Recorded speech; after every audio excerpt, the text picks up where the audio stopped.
Maritime Admiralty Law words, all water related. I've never taken a course on law, so let me point that out, other than communications law when I was in college. I have no background in law, but I did see this video by Jordan Maxwell. He was being interviewed, I think, by InfoWars. And I had been reading parts of Redemption Manual 4.5. Someone had recommended it to me. It's quite a fascinating book if you've never encountered the information that was in it, like I had not before. And then I was looking up birth certificate, straw man, and other things, and I stumbled upon this Jordan Maxwell interview.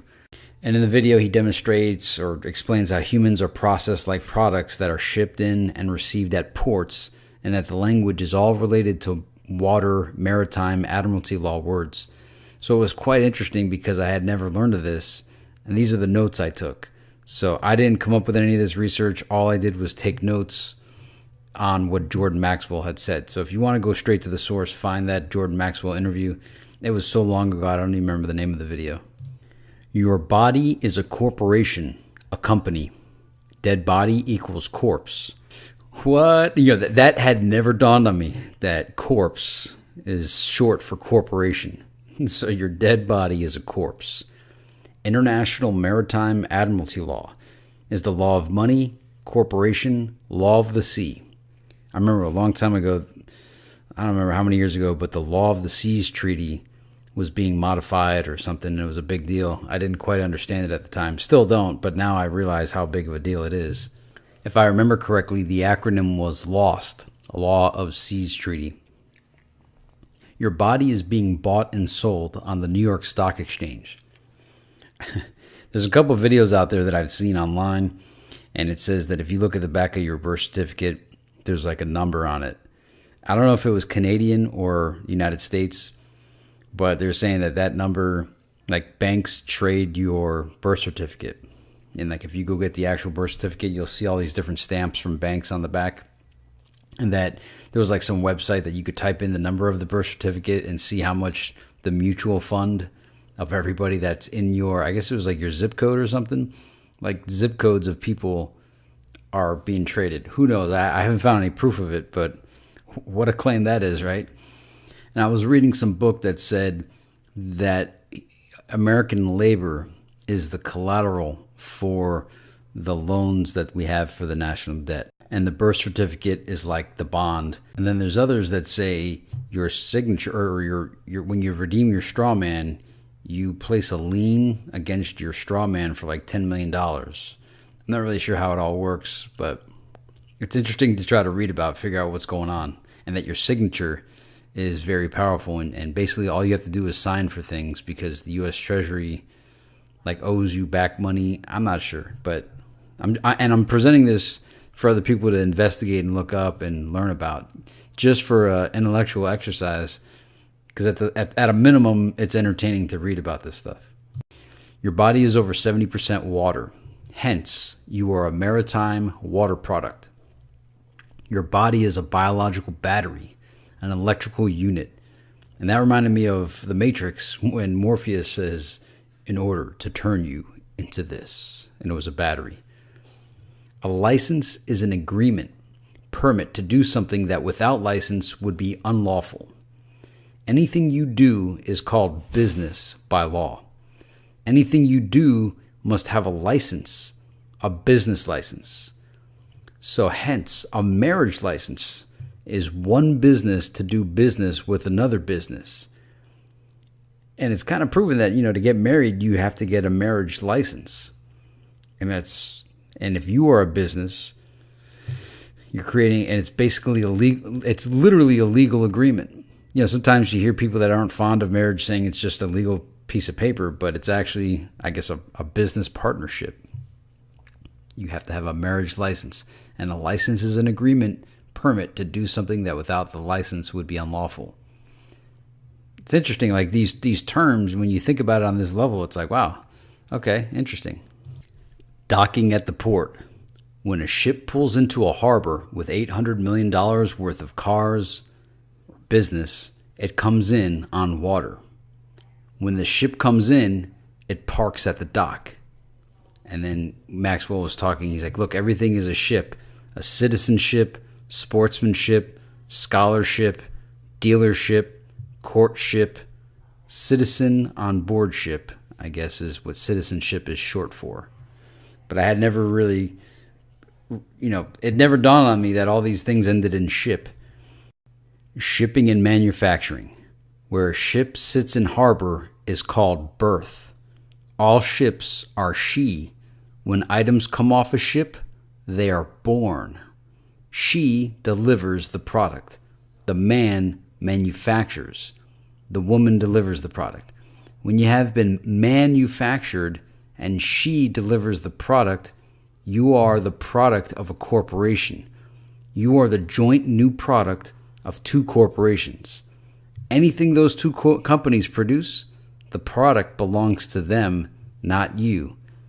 Any item coming off that ship has to have a certificate of manifest. So this is describing products, how they come aboard land. But it's also, Maxwell's trying to say, realize that your mom gave birth to you from the birth canal. Canal is a water word as well. And then when you're born, they measure you. They give you a birth certificate. That's the certificate of manifest. All your vitals are taken. You're essentially treated like a product. And the certificate of manifest, the birth certificate, is also the FOB, the free on board, where the ownership exchanged hands from your mom to the state. Each car has to be represented with paperwork and information about each item. It's real interesting when you think about this. You feel like a real product now. You're like, wow, I'm a corporation. My straw man is my legal paper that incorporated my straw man into existence. And they're saying that the corporation that's you is always written in all capital letters. And that's how you differentiate the real you between the corporation you, the straw man. And I apologize for sounding like not on point with my information. I read this stuff years ago, and I was cleaning out a folder and I found these notes, and I'm like, let me make a video about this based on my notes. So these are the notes. Why just let them die in that folder and delete it, right? So shipping continued. When you're born, you have a birth certificate with vital signs for product. You are a human resource. You are going to be bought and sold by the international banks in New York and London. You are a security, policy, police, politician. That never had dawned on me either. So the politicians create policies, and the police police the policies. I never saw that policy, police, and politician were three words that were all related. Never dawned on me. The style manual is the U.S. government printing office style manual. It tells you what the words mean correctly. It has the words to use. So Maxwell was saying to get your hands on the U.S. government printing office style manual. I had looked it up at the time that I had seen that video, and nothing really stood out to me. So I wish Maxwell would have spelled that out. Sometimes I'm really naive, and I don't, like a lot of times people tell jokes and I don't get it until it's spelled out. I'm one of those people that has to have it spelled out. Sorry, but I don't know. I'm just a naive, young, innocent kid. 1871 formed a corporation after the Civil War, the United States Corporation. Anybody who worked for the corporation is a member of the corporation. If you are a U.S. citizen and they ask you if you are a U.S. citizen, are you lawfully in America to do business? Alien is alien. And that never dawned on me either. So when they ask, he's saying, so when they ask, are you testifying that you are a U.S. citizen? You are saying, I am an employee, and then you're under the company policy, not the law of the land. And the law of the land is referring to common law as opposed to statutory law. So the premise of the whole sovereignty movement is that we're all living under statutory law, but we weren't told, and that the people say that they should be bound to common law. And that supposedly, if you write UCC 1-308, it's without prejudice or under protest, it basically retains any rights you unknowingly or under false pretense agreed to surrender. So, yeah, supposedly you're supposed to write UCC 1-308. I don't know what it really means, so I'm not going to write it down until I fully understand it. But that's a term. So, like, one of the points of making this video is I'm giving you neat terms and things to look up that once you go down this path, you're going to find all this info that I had never known about. And chances are some of you might not have known about either. And so I think they were saying statutory law became law in 1938. And as far as the 1871 thing, if you Google February 21st, 1871, supposedly that's when we all stopped being state citizens and became federal citizens.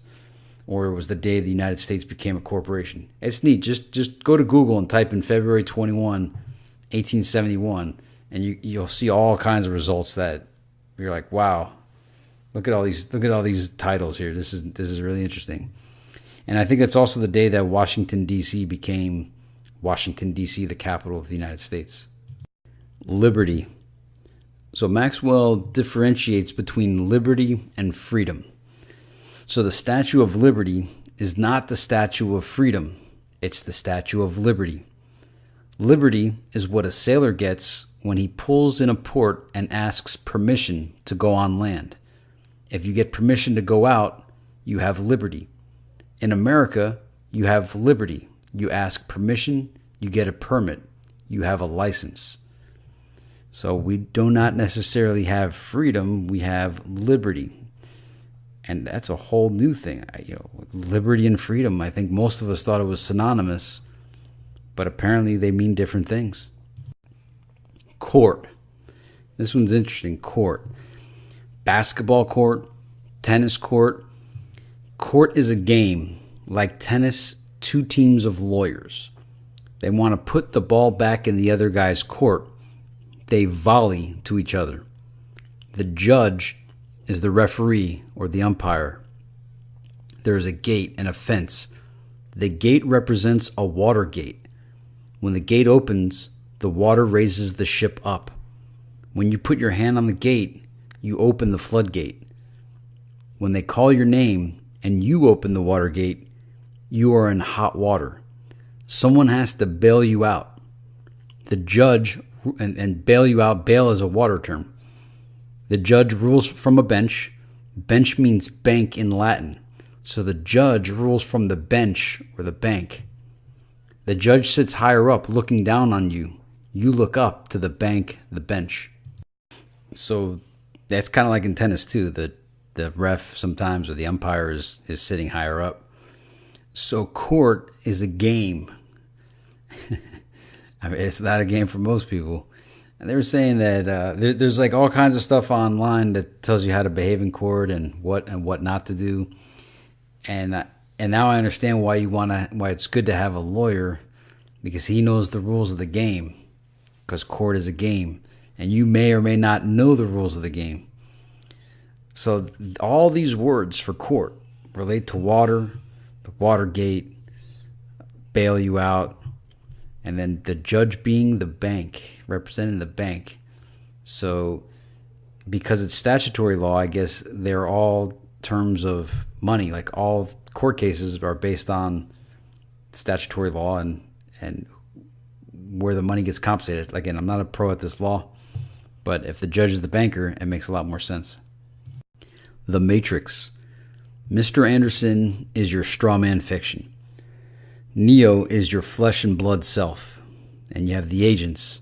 And then you see the water and the fluid in Matrix. Now, obviously, that also has like baptismal aspects, but it's been suggested that The Matrix is a movie about maritime admiralty law and strawman redemption and sovereignty. I always thought it was about, like the world being pulled over your eyes, that reality is not real. But when I read the passage, I think it was in Redemption Manual 4.5, like their review of The Matrix 1, 2, and 3 are really good reviews. And they also do a review like on how it relates to law. And they also do a review of The Wizard of Oz. And, you've seen others do the reviews, like the real meanings behind all the characters and everything. But I've never seen it quite presented like it was in this. So it's saying that Toto means all. So, and the Wicked Witch, or the lady next door, wanted Toto, which meant she wanted everything. There was the Tin Man, and the tin was an acronym for tax identification number. Emerald City represented money, but you follow the yellow brick road, the gold, to get there. And that the original version, Dorothy's slippers were made of silver, but in the movie they were ruby. The Lion and the Straw Man. Look at that. So there's a straw man in there, and the lion needs his courage. So if you get a chance, if you go, because this book, Redemption Manual, it's like over $100. I think they're on like version 5.0 now. So if you want to buy the book, it's probably interesting to buy. I think the price is a little bit high, but if you consider it legal advice, it's actually really affordable. Or if you could find it online somewhere to read. But I guarantee you're going to see something. Like, as a conspiracy theorist right now, I'm always out to look for the next new thing that I haven't heard of, because at some point you begin to hear of everything. And when I found this book, it opened up a whole new world that I never knew existed. So, and especially seeing their perspective of The Matrix and Wizard of Oz, these angles I had never considered before, and now everything becomes different to me. As you know, last year I read The White Book. While most think The White Book is about Tupac, it was kind of about magic with a K, conspiracy theory. And I got a real good primer into magic and witchcraft, just basic, like high level, nothing deep. But after reading The White Book and then thinking back on the Redemption Manual and all the stuff about the court with the lawyers, I started to wonder, I'm like, are lawyers magicians? They evoke law, they cast spells and repudiate them. I object. The judge wears the robe. Yet the Black's Law Dictionary is like their book of spells. It's a Hadouken fight of casting spells at each other until the other doesn't have a volley to return. So I don't know. I mean, maybe it's like, yeah, of course, you didn't know that. But I didn't know that. But after reading The White Book and thinking back on this stuff, I wonder, are the lawyers magicians? And it's like, you need to get a magician to represent you in court because you don't know the craft. Back when I had initially read this stuff, I could have quoted it a lot better. Right now, I'm a little bit under the weather. I've been traveling. I'm going to travel next week. I just wanted to rock a video this week. I know my voice is a little boring, but something for people to think about while I'm gone. And speaking of traveling, they were saying, don't call yourself a driver, call yourself a traveler, because a driver is a legal term in their law world, whereas a traveler, I think, is like a common law term. And as I said, I'm really not qualified to even speak on this. This video's intent is to just give you things to look up, not legal advice, and don't even take what I'm saying as accurate. I'm just giving you neat things to look up to get it from more authoritative sources. I am not authoritative in this. So if you want to investigate further, on Amazon they sell Redemption Manual 5.0. I'll put a link in the description. Like I said, it's an expensive book, and then you also, I think, have to buy this like accompanying book that has all the paperwork. You can look up videos by Jordan Maxwell. You might even find the video that I'm referring to that I took notes on all that time ago. If you've never seen The Matrix, you should watch it. I mean, I couldn't imagine anybody not seeing it. It's like Star Wars. You're like, wow, you never seen Star Wars? You never saw The Matrix? And if you've seen The Matrix, you might want to watch it again with this new idea of looking at it as a movie about law, like an analogy for law, straw man. There's a video on YouTube. I'll also paste the link for this. It's called Meet Your Straw Man. I'll also try to find that Jordan Maxwell link, and I'll paste that in too. But the Meet Your Straw Man cartoon, it's a real interesting 5-minute cartoon you might want to watch. It gives you a primer into something that we all might be missing out on. The sovereignty movement, there's a lot of information out there on that. I think I initially learned about it from either the movie Kymatica or the guy that narrated Kymatica. He made another movie, or he narrated another documentary. It was one of the two of those that I got the lead. I never heard of the sovereignty movement until I saw that documentary. Secured party creditor. There might be something really in there if you look up secured party creditor. It's kind of hard to get the info. You just get people that want to sell you the idea of learning about secured party creditor, but I was never able to fully figure out what that really means. I read the book by Mary Croft. It was somewhat interesting at the beginning, and then it kind of like tailed off. But she had a couple of good interviews where she's got some pretty interesting claims, and she fights the banks and enjoys doing it. I wouldn't enjoy doing what she does, but she does. And if you're into that, check her out. Again, doing some of this stuff, you might end up in jail. So thanks for watching. I'll see you in the next video whenever I get back. Thank you.